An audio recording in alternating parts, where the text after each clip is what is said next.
All right, well, there's some new reports that President Obama is preparing to go around Congress in a major second-term effort to put significant new limits on carbon emissions from power plants. Steve Hayes is a senior writer for the Weekly Standard and a Fox News contributor. Good morning, Steve, in Tallahassee this morning. How you doing?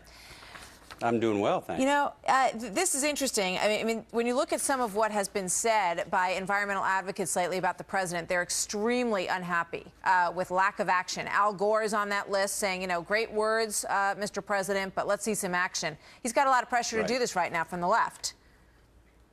He certainly does. I mean, and look, and these are promises that the president made in one way or another, dating back to his first candidacy for the presidency.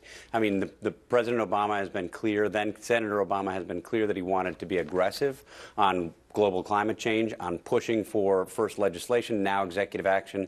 And I think this is in some ways sort of a follow-up on his commitments back as a candidate, both in 2008, 2012, and also the things that he said at the beginning of his second term.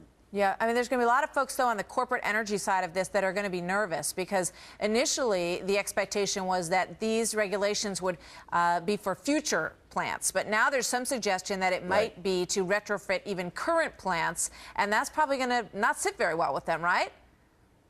Right. Yes. No, I think that's exactly the plan. It will be. They will target current plants.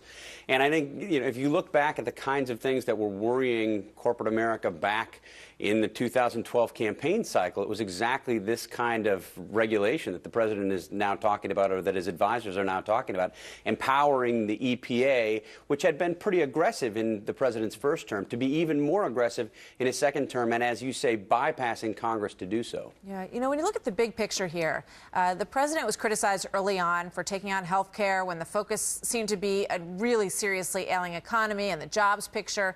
And now you've got, you know, this big speech and talk overseas in Berlin yesterday, and you've got this pressing situation in Syria and a lot of big stuff going on that many feel that he's not showing the leadership on. And now this. It's a curious sort of turn at this point, is it not?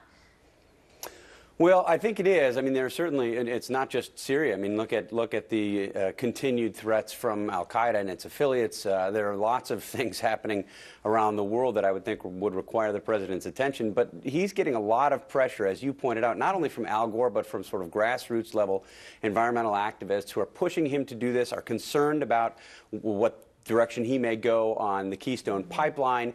Right. There was a petition circulated, or signatures gathered by Obama campaign workers over the past several weeks, several dozen of them encouraging the president to push on Keystone, not to approve Keystone. So he's having some challenges from his left base. Yeah, well, this may shore it up. We'll see. Steve, thank you very much. See you later. Thanks, Martha.